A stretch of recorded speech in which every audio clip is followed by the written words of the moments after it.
क्या वाकई में आज़ादी की कदर कीमत सिर्फ इतनी है जितना हमें अंदाज़ा होता है? हम 13 अगस्त की रात को निकलते हैं, जश्न मनाते हैं, क्या यहीं तक आज़ादी की कदर कीमत है? जब लफ्ज़ पाकिस्तान आ जाता है तो वो जो पेट्रियाटिज़म होता है, वो जो आपका जज्बा होता है, उसको आप अल्फाज में बयान नहीं कर सकते। जब आप यूनिफॉर्म पहन लेते हैं तो उसके बाद ये जज्बा जो है वो और भी जो है वो आपके अंदर बढ़ जाता है। फिर आप अपने मुल्क की खिदमत करने के लिए किसी भी हद तक जा सकते हैं, अपनी जान भी कुर्बान करते हैं। अभी नंदन आ गए थे। आप पाकिस्तानी हो ना, हम सिविलियंस की मैं बात करूँ, खून खोलता है ना कि यार जंग हम बस जाएं और लड़ें, तो आप लोगों के जज्बात क्या होते होंगे? जज्बात जैसे आपने अभी कुछ अक्कासी की है एक अपने जज्बात की, सेम यही जज्बात हैं। तो चीज़ भी आनी है, मेरा सीना हाजिर हो। हमारा ये जज्बा और ये लगन इंशाअल्लाह हमारी खून के आखिरी कतरे तक हमारे अंदर मौजूद रहेगा।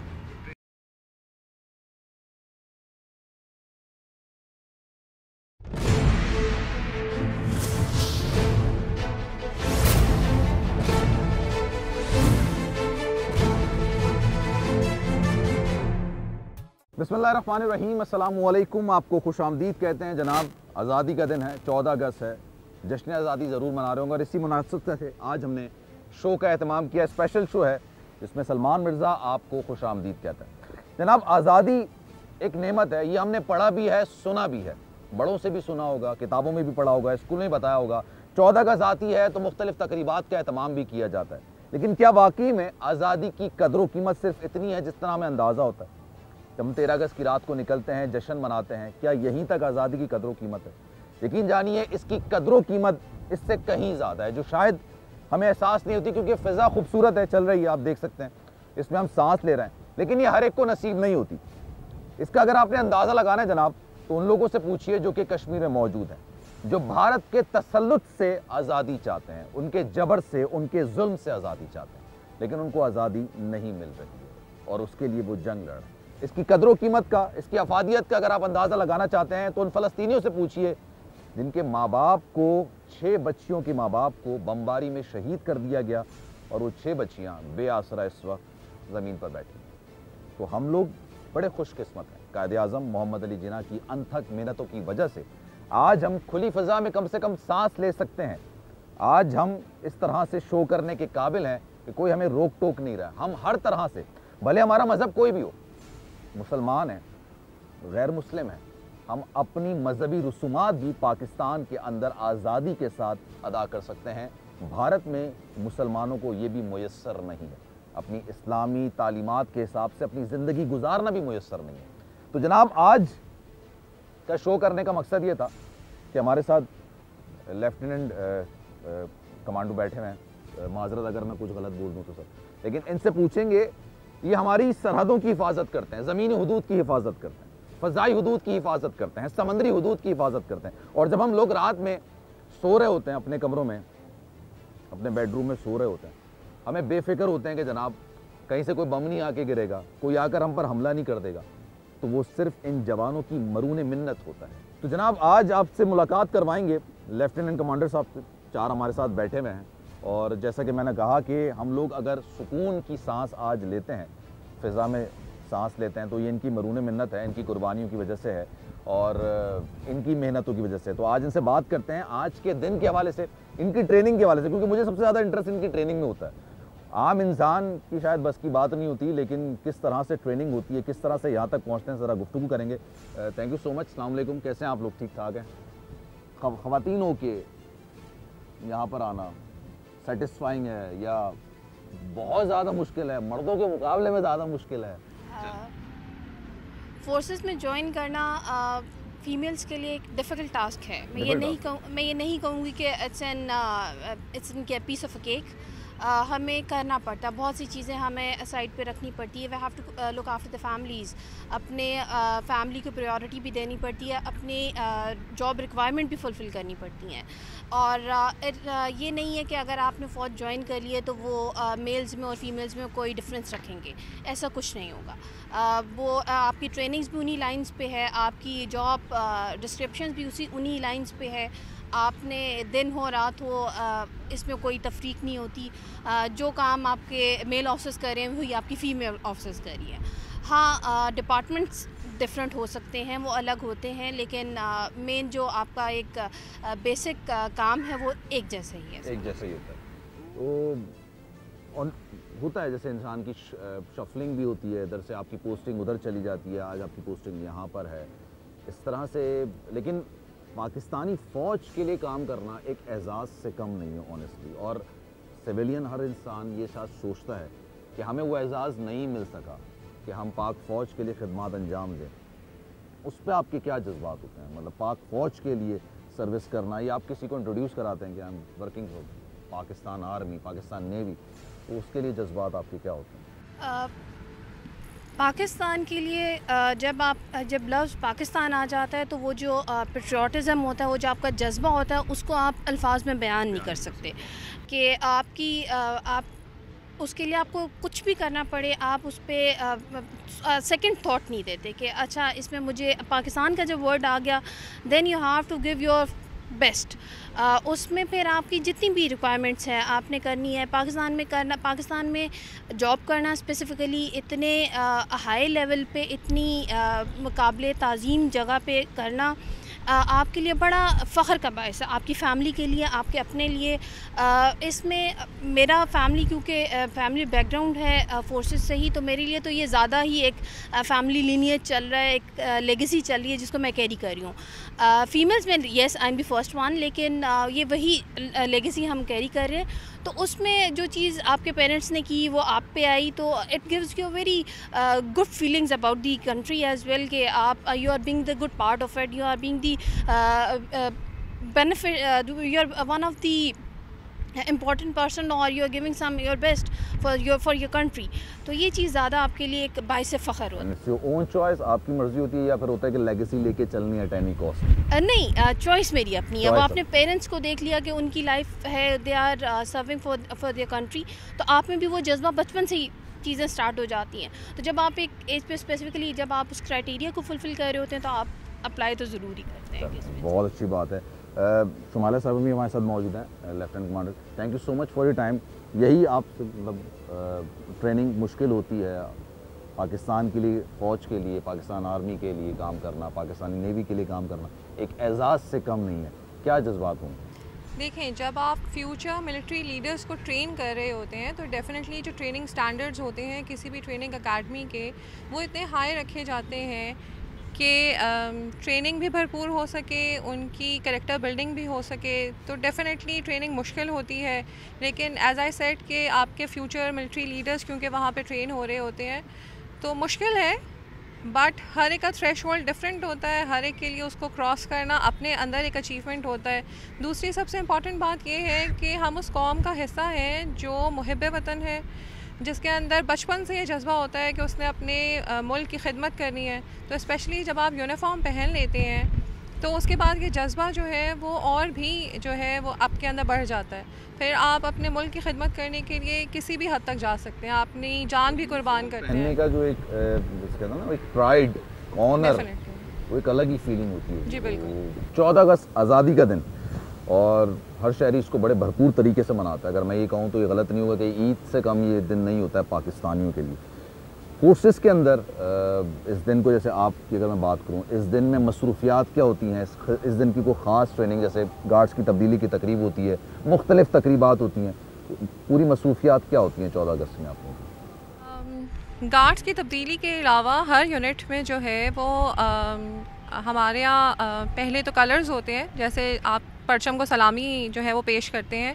उसके बाद जो है वो जो भी यूनिट के कमांडिंग ऑफिसर्स या कमांडेंट्स होते हैं वो बेसिकली अपनी शिप्स कंपनी से ख़िताब करते हैं और उसमें उनका जज्बा जो है उसको बढ़ाते हैं, उनकी सताइश करते हैं जो उनकी खिदमात वो पाकिस्तान को सरअंजाम दे रहे हैं। और उसके बाद इसी तरह की डिफरेंट डिक्लेमेशन कॉन्टेस्ट होते हैं एसआरईज़ में, जो रेजिडेंशियल स्टेट्स हैं हमारी, उसके अंदर क्विज़ कॉम्पिटिशन्स होते हैं, बच्चों के लिए नेशनल सॉन्ग्स कॉम्पिटिशन, इस तरह की अरेंजमेंट्स हमने की हुई होती हैं। अकेडमीज़ में भी यही होता है ना, जो अकेडमीज़ जहाँ पे अकेडमीज़ में भी यही होता है, जहाँ पर तैयार हो रहे होते हैं आगे आने के लिए, तमाम चीज़ें होती हैं। चलें, thank you so much. Fahad साहब हमारे साथ मौजूद हैं।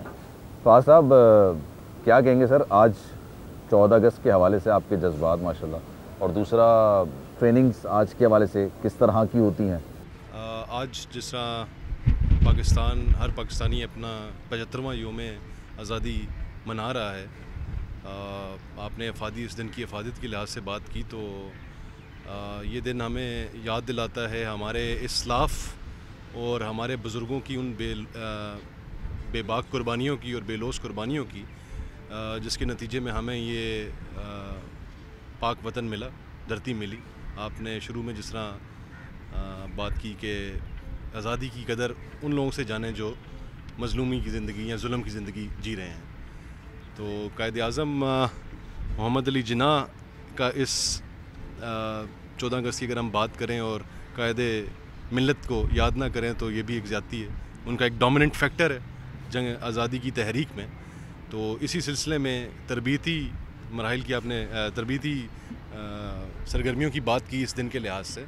तो इस दिन 14 अगस्त को तीनों अफ़वाज पाकिस्तान जो हैं वो बाबा कौम को पूरे साल के मुख्तलिफ़ औक़ात के अंदर बाबा कौम के मज़ार पर अपने गार्ड की ड्यूटी फ़राइज़ सर अंजाम देती हैं। गार्ड की तब्दीली की जो रूटीन पूरे साल में फ़ॉलो होती है उसमें पाकिस्तान नेवी से ये तकरीब शुरू होती है, जो 14 अगस्त को अपने पाकिस्तान नेवल एकेडमी के जो कैडेट्स हैं वो अपने गार्ड की फ़राइज़ संभालते हैं। इसके बाद बिलतरतीब Pakistan air force and Pakistan army साल के मुख्तलिफ़ औक़ात में ये ड्यूटीज़ उनसे टेक ओवर करती हैं।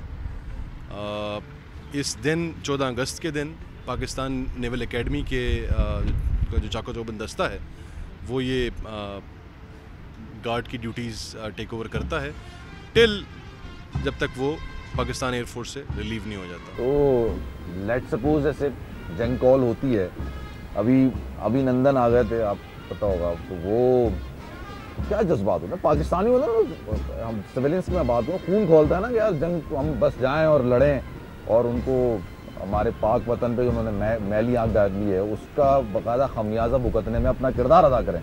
तो आप लोगों के जज्बात क्या होते होंगे? जज्बात जैसे आपने अभी कुछ अक्कासी की है एक अपने जज्बात की, सेम यही जज्बात हैं, बस इसको आप ये कह सकते हैं कि इसको किसी चैनलाइज हम लोग कर लेते हैं इन जज्बात को। चैनलाइज ऐसे करते हैं जो आपने अभी एक वाक़े का जिक्र किया तो वो आपके सामने ही है जो चैनलाइज होकर आपको नज़र आया। तो कभी इस बारे में बहस होती नहीं मैंने जाना है आगे और मैंने जाके लड़ना है ये हर, लेकिन क्योंकि एक डिसिप्लिन है और ऑब्वियसली ऐसा डिसिप्लिन कहीं और नहीं होता जो पाक फौज में होता है। ओवरऑल मैं पूरी बात कर रहा हूँ, तो ऐसा होता है कि नहीं जो अहकामात हैं वही फॉलो करना है या नहीं आप इंसिस्ट करते हैं नहीं आई वांट टू गो? नहीं, फ़ौज में सबसे पहली जो चीज़ आपको इनकलकेट की जाती है ट्रेनिंग के दौरान भी, जिस तरह मैडम्स ने बताया कि नज़्म व ज़ब्त के ऊपर काफ़ी ज़्यादा की पाबंदी हमें करनी पड़ती है। तो इसी नज़्म व ज़ब्त को देखते हुए जज्बा तो हर एक का होता है कि उस कॉकपिट में उस पायलट की जगह मैं बैठा होता और उसको शूट डाउन करता, अपने दुश्मन को शूट डाउन करते, लेकिन ऑफ कोर्स जो जिस तरह ऑर्डर्स मिलते हैं उसी तरीके से हम लोग इसको फॉलो करते हैं। तो ये भी चीज़ होती है जंग में इंसान जा रहा होता है लेट्स को, तो जहन में ये होता है कि शायद मैं वापस ना आ सकूँ, ये ख्याल कभी आता भी है या ये ख्याल ही नहीं आता? जैसे ना हम लोग अभी हैं निकलेंगे वापस घर जाएंगे, लेकिन आप जब जंग पे जा रहे हो तो उस वक्त तो इंसान का ये होता है ना कि हम वापस आएँ नहीं आएँ, ये ख्याल ही नहीं आता कि नहीं बस अभी ये नहीं सोचना। नहीं, अभी जब जिस तरह आपने जज्बे की बात की, ये जज्बे की ज़्यादा आप कह सकते हैं कि सरशारी जो है मादरे मिल्लत की हिफाजत की और स्पेशली सरहद जो समुद्री सरहदें हैं उनके निगबान हैं। तो जब भी इस तरह की कोई वक्त पड़ता है तो ये ख्याल बिल्कुल ज़हन में नहीं आता, बल्कि मैं ये समझता हूँ कि एक जूनियर सेलर से लेकर हाईएस्ट ऑफिसर तक यही जज्बा होता है कि सीना मेरा हाजिर हो हर जगह के ऊपर, जहाँ पे भी ये बात जो चीज़ भी आनी है मेरा सीना हाजिर हो, पहले मेरा सीना जी। हम अपने बुज़ुर्गों की बात करें, बुज़ुर्गान दीन की बात करें तो जितने भी हमारे खुलफा राशिदीन हैं उनसे उनकी अगर हम लोग ज़िंदगी देखें या अपने मुस्लिम सेपा सलार्स को देखें, हम लोग मुस्लिम जर्नल्स को देखें तो उनकी ज़िंदगी हमारे लिए एक लिविंग एग्जाम्पल है, मशले राह है हमारे लिए। और फ़ौज चाहे वो बरी है चाहे बहरी है या फ़ज़ाई है, उस फ़ौज का हर जवान और हर अफसर उसके अंदर यही जज्बा है कि हर कोई खालिद बिन वलीद ही बने। चलें, बेहतरीन बात आपने कर दी। रेहान साहब को भी ज़रा शामिल गुफ्तगू करते हैं। रेहान साहब, ख़ास नौइयत ट्रेनिंग के हवाले से और आज की दिन के हवाले से आपके क्या जज्बात? Thank you so much for inviting me. सबसे पहले मैं आपको बताना मुनासिब समझूंगा with respect to the training जो कि हम यहाँ पर बेसिकली एकेडमी में करते हैं। हम यहाँ पर जो एकेडमी में कैडेट्स को ट्रेन करते हैं उनको 3 बेसिकली फेजेस में हमने डिवाइड किया हुआ है। जैसे ही एक यंग ऑफ दिस आप कह सकते हैं एक लड़का जो कि FSC क्लियर करने के बाद नेवल एकेडमी ज्वाइन करता है, तो हमारा बेसिक पर्पस होता है फ़र्स्ट ऑफ़ ऑल उसको हमने मोल्ड करना है। रादर आप उसको कह सकते हैं फ़र्स्ट ऑफ़ ऑल हम उसको मेल्ट करते हैं। आप ये समझें कि जिस तरह एक सोने को पहले पिघलाया जाता है और उसके अंदर से जो इम्प्योरिटीज़ अलहदा की जाती हैं, तो इनिशियली हम उस पहले फ़ेज़ में उस लड़के को पिघला कर उसके अंदर से जो इम्प्योरिटीज़ हैं वो अलहदा करते हैं। वो विद रिस्पेक्ट टू उसकी फ़िज़िकल एंड्योरेंस के हवाले से भी हो सकती हैं या आप उसको कह सकते हैं कि उसके डिसिप्लिन के हवाले से भी हो सकती हैं। फिर हम नेक्स्ट फेज़ में उसको मोल्ड करते हैं। फिर हम उसके अंदर वो तमाम कैरेक्टर्स, वो पर्सनैलिटी ट्रेट्स उसके अंदर इनकलकेट करते हैं जो कि हमें एक नेवल ऑफिसर और नेवल लीडरशिप के लिए रिक्वायरमेंट होती है। फिर हम आते हैं अपने थर्ड फेज़ की तरफ जो कि हमारा मेक फ़ेज़ होता है। उसमें वो तमाम चीज़ें हम उस बंदे के अंदर जो इनकलकेट करते हैं उसको प्रैक्टिकल इम्प्लीमेंटेशन की तरफ लेकर जाते हैं और फाइनल स्टेज में हम उसको नेवल प्रोडक्ट जो देते हैं आखिर में हम नेवल फोर्स को, वो हमारा एक ऐसा ऑफिसर होता है जो कि सेल्फ डिसिप्लिन होता है, इंटेग्रिटी होती है उसमें और उसके अंदर मॉरल करेज होता है। साथ साथ उसके अंदर डेफिनेटली उसके अंदर जज्बा हुब्बुल वतनी हर लिहाज से हम उसके अंदर इनकलकेट करते हैं ताकि वो फ्यूचर में एक डिसाइसिव और बोल्ड अफसर बन के नेवल वॉरफेयर में अपनी जान तक की कुर्बानी को दे सके। और अगर आज के दिन की अफादियत से के बारे में मैं बात करूं तो definitely being a naval officer और एक अजीम फ़ौज का हिस्सा होने के हवाले से ये मेरे लिए काबिल फ़ख्र है कि अल्लाह ताला ने मुझे इस फरीज़े के लिए चुना और मुझे इस काम के लिए यहाँ पर तैनात किया है और इस जज्बे और इस हिम्मत से हमने पीछे नहीं हटना है और हमारा ये जज्बा और ये लगन इंशाअल्लाह हमारी खून के आखिरी कतरे तक हमारे अंदर मौजूद रहेगा। तो ट्रेनिंग का जो सिलसिला होता है जो अभी बात कर रहे हैं ये थ्रू आउट चलता है या सिर्फ स्टार्टिंग में जब आप कैडेट बन रहे होते हैं या सारी मामला होते हैं उस वक्त की हद तक होता है ये? इसमें डिफरेंट फेजेस हैं। डेफिनेटली अगर मैं आपको उस तरह से बताना शुरू करूं कि डेफिनेटली हम जब एक ऑफिसर को नेवल एकेडमी से पास आउट कराते हैं तो हम उसकी कैरेक्टर बिल्डिंग, उसके अंदर वो पर्सनैलिटी ट्रेट इनकलकेट कर देते हैं जो कि एक नेवल ऑफिसर में होने चाहिए और जो उसकी एक लीडरशिप की जो ट्रेट है वो उसके अंदर होनी चाहिए। बट इन द आप अगर नेवल कैरियर की बात करें तो इसमें मुख्तलिफ फेजेस में डिफरेंट मॉड्यूल आते हैं जिसमें आपको उसमें फर्दर रिफ़ाइन किया जाता है और आपके अंदर बेसिक जो आपकी ट्रेड्स हैं उनको मज़ीद आप ये कह लें कि पॉलिश किया जाता है ताकि वो फर्दर स्टेज पर और जैसे जैसे वो उस कैरियर में प्रोग्रेस करते जाएं तो वो बेहतर से बेहतर परफॉर्म कर सकें और उनके अंदर वो जज्बा और वो हिम्मत till the end of their service वो बाकी रहे।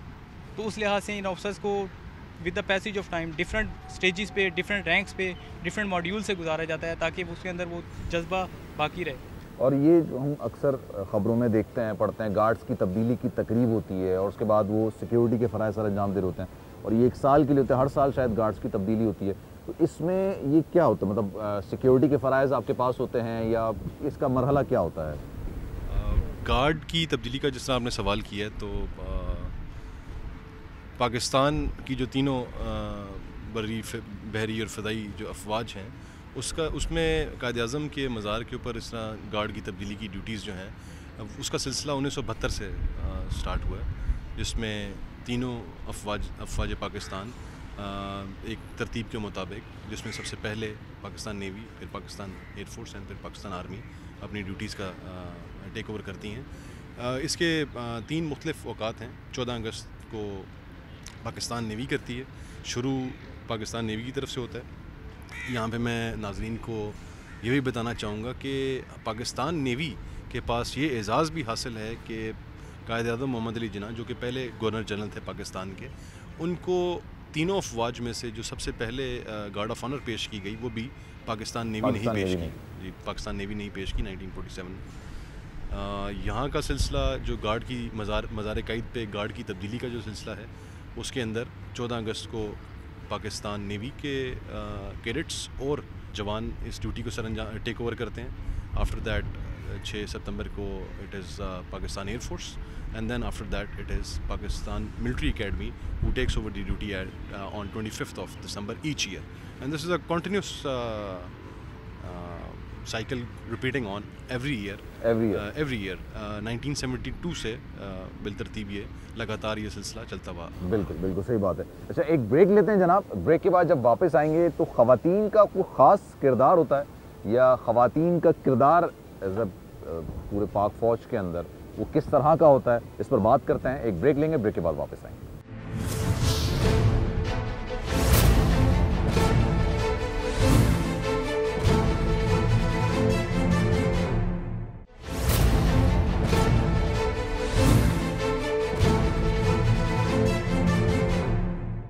प्रोग्राम में एक बार फिर से आपको खुश आमदीद कहते हैं और आज़ादी के हवाले से 14 अगस्त की मुनासबत से हवाले से जश्न आज़ादी के हवाले से शो कर रहे हैं। तो जनाब गुफ्तगू का सिलसिला आगे बढ़ाएंगे। शुमारा साहब, ट्रेनिंग का कोई ऐसा मरहला जो आपने कहा यार ये क्या कहाँ फंस गया हम लोग का, इतनी शदीद किस्म की ट्रेनिंग, और ये ऐसा कुछ हुआ तो कभी लाइफ में? जब हम आए थे तो हम ऑलरेडी क्योंकि मास्टर्स करके आते हैं अपनी फील्ड्स में, तो मैंने पर्सनली शायद इतना एक्सपेक्ट नहीं किया था कि जो फ़िज़िकल फ़िटनेस यहाँ पे रिक्वायरमेंट है, स्टैंडर्ड्स सोचा ज़रूर था, लेकिन जब यहाँ आके उस सारी फ़िज़िकल एक्टिविटी से गुजरना पड़ा तो हाँ, बीइंग फ़ीमेल वो थोड़ा सा डिफ़िकल्ट था।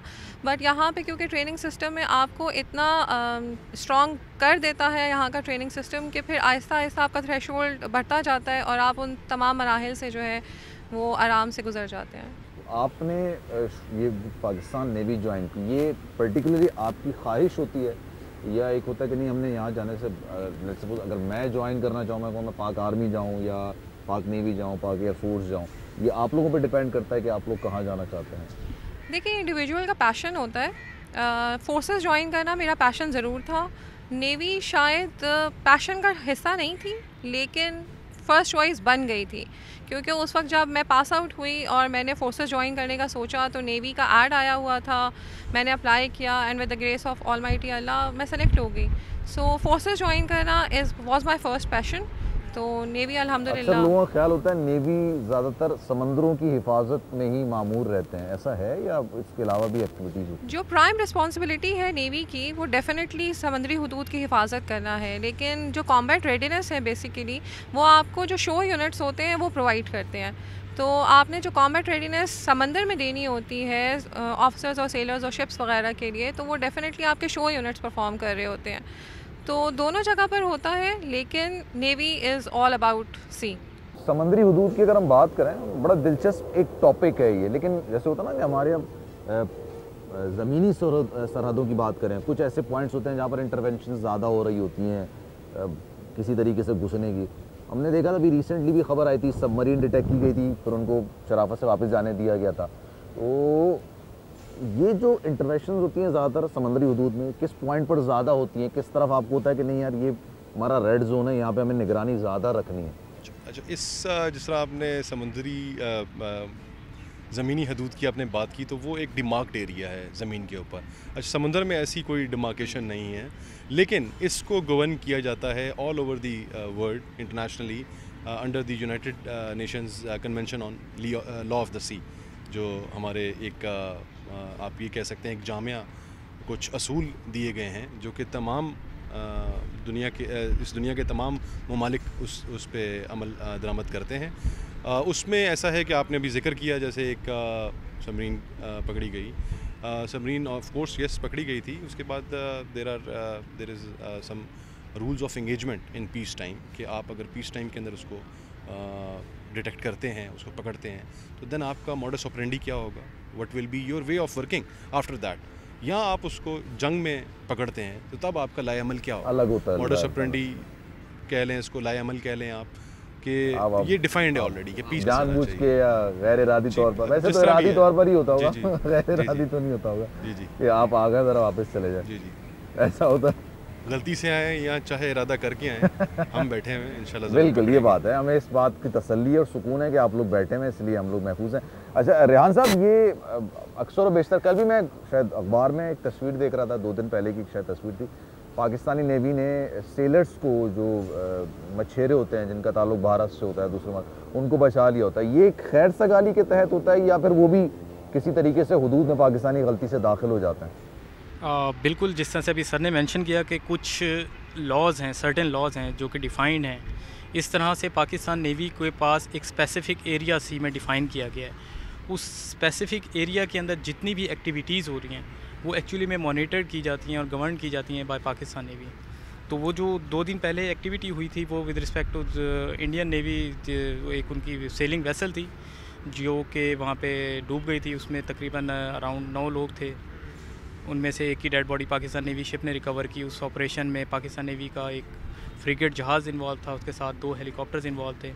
उस सर्च एंड रेस्क्यू के दौरान उस डेड बॉडी को रिकवर किया गया। और जिस तरह भी आपने मेंशन किया कि जज्बा खैर सगाली के तौर पर डेफिनेटली ही होता है या दूसरी तरफ से भी होता है? हम अपनी तरफ से तो हर मुमकिन कोशिश करते हैं कि जितना हम उनके साथ इस मुमकिन हद तक जा सकें, उनके साथ जो हमारे बेसिक प्रिंसिपल्स हैं उन पे रहते हुए हम उनके साथ जितना बेहतर परफॉर्म कर सकते हैं हम उनके साथ वो कोऑर्डिनेशन करते हैं। इसमें बेसिकली फिर हम ये कि उसको हमारी हर मुमकिन कोशिश ये होती है कि हम जितने लोगों को उनके जो गलती से मछेरे पाकिस्तानी हदूद में, समंदरी हदूद में दाखिल होते हैं, हम उनको डेफिनेटली कैप्चर करते हैं बिकॉज़ वो एक लॉ को ब्रेक करते हैं। लेकिन आखिर में फिर ड्यू टू आप कह लें कुछ डिप्लोमेटिक रिलेशंस की बेसिस पे या आप ये कह लें कि जज्बा खैर सगाली के तौर पे हमें उन लोगों को रिहा करना पड़ता है। अगर आप 14 अगस्त के हवाले से कोई मैसेज, और जो लोग पाक नेवी ज्वाइन करना चाहते हैं उनके लिए एक मैसेज अगर आप बताएं। 14 अगस्त के हवाले से ये मेरा मैसेज है तमाम पाकिस्तानियों को कि आपने इस मुल्क की आज़ादी के मकसद को नहीं भूलना है। हमने जिस मकसद के लिए ये मुल्क हासिल किया है और इस मुल्क के लिए जो हमारे बुज़ुर्गों ने उस दौर में लोगों ने जो कुर्बानियाँ दी हैं, उन कुर्बानियों के मकसद को नहीं भूलना है। हमने इस जज्बे को, इस हिम्मत को लेकर आगे चलना है। हमने इस मुल्क को अजीम से अजीम तर बनाना है। और दूसरे सवाल जो आपने किया कि जो लोग नेवी ज्वाइन करना चाहते हैं, for them I think this is the best service that you can join to save your motherland. बहुत ज़बरदस्त सर। फाद भाई, 14 अगस्त के हवाले से अगर कोई पैगाम हम कौम को देना चाहूँ तो जो हालिया पाकिस्तान के हालात हैं, अंदरूनी और बैरूनी चैलेंजेस जो दरपेश हैं पाकिस्तान को, उसकी मुनासबत से अगर बात की जाए तो हाजिर वक्त के अंदर इस अमर की ज़रूरत है कि पूरी कौम यकजहती दिखाए, इस पाक सब्ज़ हिलाली परचम के नीचे इकट्ठे हो जाएं। हर महाज की मैं बात कर रहा हूँ, चाहे वो आप सिविलियन डोमेन की बात करें, आर्म फोर्सेस की बात करें, जो कि ऑलरेडी हैं, यकजा हैं, इसी तरीके से यकजा रहें। और ये जो खतरात हैं, चाहे वो बैरूनी हैं, चाहे वो अंदरूनी हैं, चाहे वो माशी चैलेंजेस हैं पाकिस्तान को, उसका डट कर मुकाबला करें। इसमें जो मेन कहना चाहिए कि जो बात फोकस की है वो ये है कि हमें उन इस्लाफ की और बुजुर्गाने पाकिस्तान की कुर्बानियों को नहीं भूलना चाहिए जिन्होंने अपना खून देकर, खूनी कुर्बानी देकर ये मुल्क हासिल किया। हमें उनकी कुर्बानियाँ जहन में रखते हुए जो भी काम कर रहे हैं, जिस लेवल पे भी कर रहे हैं, चाहे हम एक सिविलियन शोबे से ताल्लुक़ रखने वाले एक दुकानदार की बात कर रहे हैं, या हम एक गवर्नमेंट ऑफिसर या ऑफिशियल की बात कर रहे हैं, उसको ये कुर्बानियाँ अपने जहन में रखनी चाहिए। अगर वो कुर्बानियाँ अपनी जहन में रखता है तो उसको ज़रूर ख्याल रहेगा कि मैंने जो भी काम करना है वो इस मुल्क की बेहतरी और खुशनुदी के लिए करना है। Thank you so much, thank you. आज क्या ख़ास पैगाम आज के लिए, और दूसरा आपको ख़ास तौर पे ख़वातीन जो ज्वाइन करना चाहती हैं पाकिस्तान नेवी, उनके लिए क्या पैगाम देंगे? ख़वातीन का जो किरदार है वो इस्लामी माशरे में और पाकिस्तानी माशरे में बहुत इम्पॉर्टेंट है, क्योंकि उन्होंने आने वाली नस्ल की परवरिश करनी होती है। तो जो लड़कियां बेशक नेवी में आ रही हैं या किसी भी फ़ोर्स को ज्वाइन कर रही हैं, जो भी बच्चे, बल्कि ना सिर्फ लड़कियां बल्कि लड़के भी जो फोर्सेस ज्वाइन करना चाहते हैं या किसी भी शोबे में अपना किरदार अदा करना चाहते हैं, मेरी सिर्फ उनसे एक गुजारिश ये है कि अपने अंदर मुहिब्बे वतन जो पाकिस्तानी है उसको जगा के रखें और अपनी अपनी डोमेन में, अपने अपने दायरे कार में इस पाकिस्तान के लिए थोड़ी बहुत खिदमत ज़रूर, अपना किरदार ज़रूर जो है वो अदा करें। चाहे वो सरहदों की हिफाजत कर रहे हों, चाहे किसी स्कूल में टीचर हों या किसी भी शोबे से ताल्लुक़ रखते हों। जब आप अपनी डोमेन में अपना सा तई अपना किरदार अदा करेंगे तो इंशाल्लाह हमारा जो मुल्क है वो मजबूत से मजबूत तर होता चला जाएगा। थैंक यू सो मच शादी जान। 14 अगस्त के हवाले से आपका मैसेज, और जो बच्चे बच्चियाँ पाकिस्तान नेवी ज्वाइन करना चाहते हैं उनको आपके एक्सपीरियंस के हवाले से मशवरा। मेरी तरफ से ये है कि ये मुल्क हमने जितनी भी कुर्बानियों से हासिल किया है, अभी ज़रूरत इस अमर की है कि हम अपने तासुब को भुला के हम आहंगी यकजहती के साथ मिलकर इस मुल्क को आगे हमें बढ़ाना है। जो भी चैलेंजेस हमें दरपेश हैं उनको नस्ली तासुब से निकल के कि मैं सिंधी, बलोची, पंजाबी, पठान, इससे निकल के मैं एक पाकिस्तानी हूँ, ये जहन में रख के हमें इस मुल्क को चलाना है और आगे बढ़ाना है। जो लोग यहाँ इस फ़ौज को ज्वाइन करना चाहते हैं, स्पेशली लड़कियाँ, तो मैं उनसे ये कहूँगी कि आपने अपना औरतों ने हमेशा ही चाहे वो कॉम्बैट रोल्स में हो ना हो, चाहे वो फ़ौज में हो ना हो, उनका हमेशा से ही एक इम्पॉर्टेंट किरदार रहा है नेशन बिल्डिंग में। तो आप अगर ये ज्वाइन करना चाहती हैं तो it is the best profession you can ever choose, and to give your best you can prove yourself in this profession. तो आप आएँ, पाकिस्तान को आपकी ज़रूरत है और हमें आपकी ज़रूरत है। Thank you so much for time जनाब। चारों हमारे साथ मौजूद थे, आप सबका बहुत शुक्रिया। एक ब्रेक लेते हैं जनाब, ब्रेक के बाद वापस आएंगे तो म्यूज़ियम की सैर भी आपको कराते हैं। यहाँ पर कायद-ए-आज़म मोहम्मद अली जिन्ना बानी पाकिस्तान की ज़ेर इस्तेमाल कौन कौन सी चीज़ें थी वो भी आपको दिखाएंगे। तो एक ब्रेक लेते हैं, ब्रेक के बाद वापस आएंगे।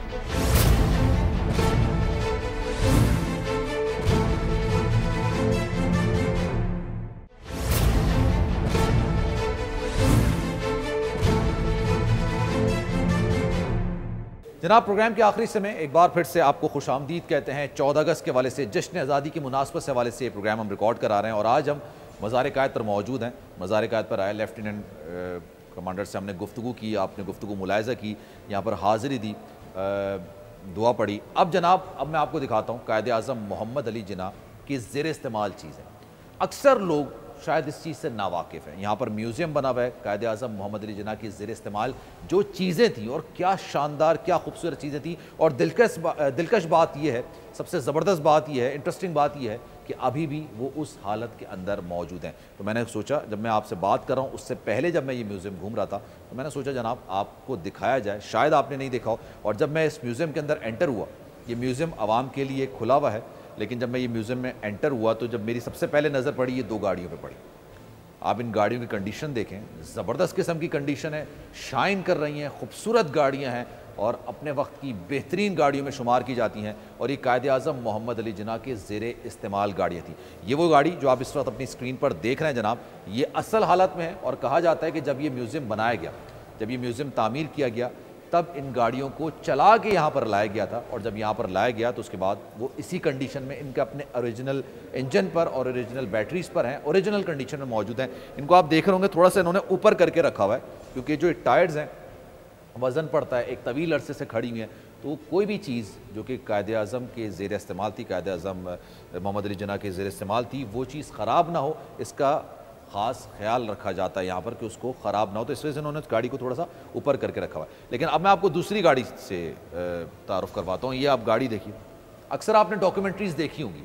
कायद-ए-आज़म मोहम्मद अली जिन्ना जब ज़िंदा थे उस वक्त आपने अक्सर डॉक्यूमेंट्रीज़ देखी होंगी कि वो इजलास में शिरकत करने के लिए आ रहे हैं, वो गुफ्तगू करने के लिए आ रहे हैं, किसी पार्टी को अटेंड करने के लिए आ रहे हैं। तो जो गाड़ी वो ज़ेर इस्तेमाल थी। अच्छा, ये जो गाड़ी है जो मैंने आपको पहले दिखाई, ये गाड़ी जब वो गवर्नर जनरल बने थे तो हुकूमत ने उनको दी थी पाकिस्तान में आने के, जो पाकिस्तान बनने के बाद की ये गाड़ी है। लेकिन पाकिस्तान बनने से पहले जो उनके ज़ेर इस्तेमाल गाड़ी थी वही गाड़ी। अक्सर आपने देखा होगा डॉक्यूमेंट्रीज़ में कि वाइट गाड़ी उनके ज़ेर इस्तेमाल थी। ये गाड़ी अपनी ओरिजिनल कंडीशन में मौजूद है। मैंने आपको बताया कि इसको थोड़ा सा ऊपर करके रखा गया। अब मैं इस गाड़ी के बारे में आपको बताता हूँ।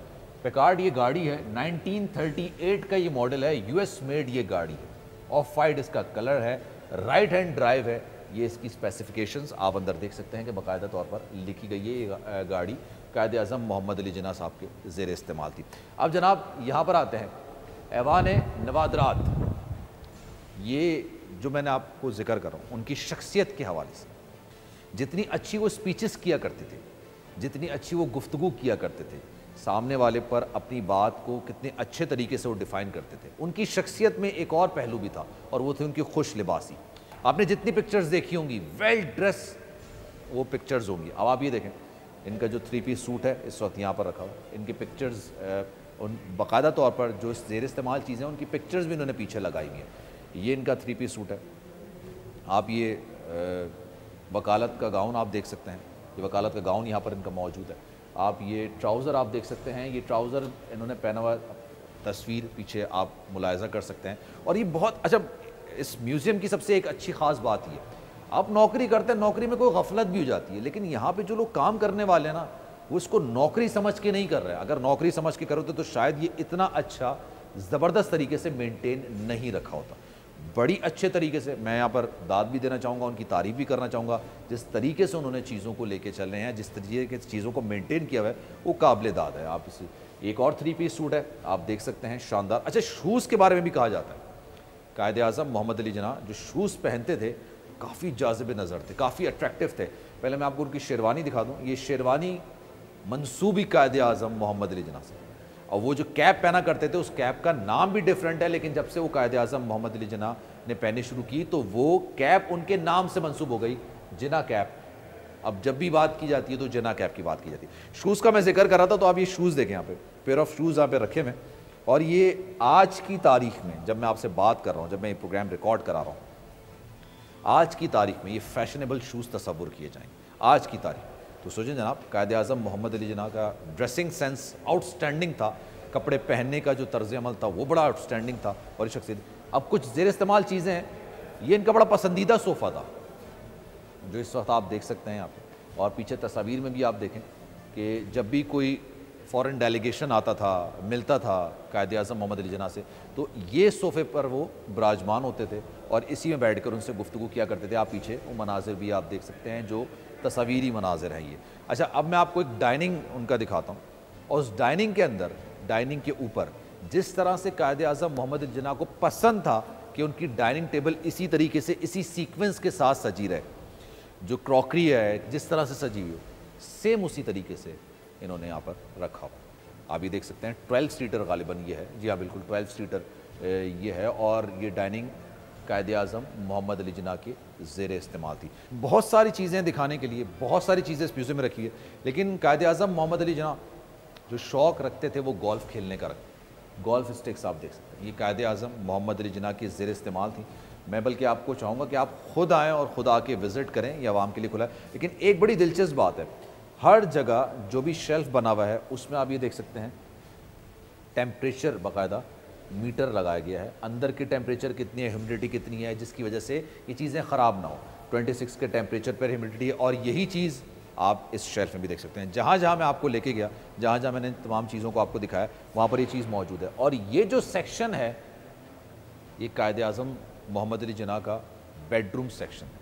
उनके जो ज़ेर इस्तेमाल थे, ये बेड आप देख सकते हैं, साइड टेबल्स आप देख सकते हैं, उनकी अलमारी आप देख सकते हैं, ड्रेसिंग टेबल आप देख सकते हैं। इस तरह की बेशुमार चीज़ें हैं जो कायदे आज़म के ज़ेर इस्तेमाल थी। और ऑनेस्टली तारीफ़ करनी चाहिए अपर मैनेजमेंट से लेके लोअर मैनेजमेंट, प्यून स्टाफ तक की, जो कि इस तमाम पूरे म्यूज़ियम को अच्छे तरीके से मेंटेन कर रहे हैं। ये सिर्फ जॉब नहीं है, ज़ाहिर सी बात है, उनका दिली लगाव है, उनकी मोहब्बत है, इसी वजह से उन्होंने इनको शानदार तरीके से मेंटेन किया हुआ है। उम्मीद करता हूँ जनाब प्रोग्राम आपको अच्छा लगा होगा। सलमान मिर्ज़ा को दीजिए इजाज़त। ज़िंदगी रही, सेहत रही और आपकी दुआएं रहीं तो इंशाअल्लाह कल 11 बजे फिर आपसे मुलाकात होगी। ख्याल रखिएगा अपना। अल्लाह हाफ़िज़।